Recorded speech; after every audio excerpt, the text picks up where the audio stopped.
Because if you lose that edge, you lose out on a lot. You lose showing us what could be, not just what was or what's popular now.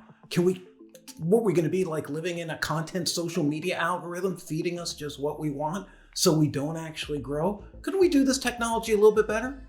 The edge isn't just a boundary, it's the frontier of human creativity. And once you lose it, no amount of AI can bring it back.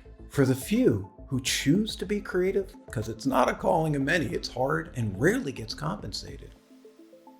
It's good to nourish and nurture this, not simply take what they create without reward. And I'm talking about going forward, because they've already taken everything we've created. And unless you're a news publisher with a lot of lawyers, I don't think you're going to get compensated. What can we do then? Let's stop trying to change it, because that one is out the door. Who's creating something you never could even imagine. The Teslas of our day, and I'm not talking about the car. The inventors, the writers, the people who create those movies that aren't just Marvel rehashing of the same characters, but are like the old Marvel comics where each one mattered. Because those comics came out of that kind of soup, of having to be there consistently for years, and all of a sudden, people are like, Stan Lee's amazing.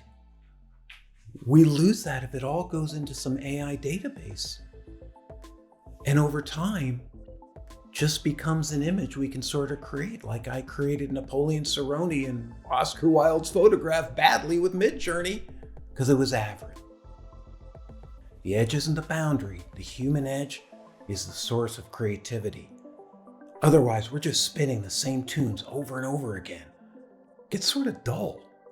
Do you really want 2025 on repeat, or are you ready to build something that we haven't even imagined yet? Because as much as AI can do this, is it going to imagine a better future for us? Or are we just sort of letting it so that a bunch of people in control of what we're doing do whatever they want to do? Abre los ojos, as the film said, open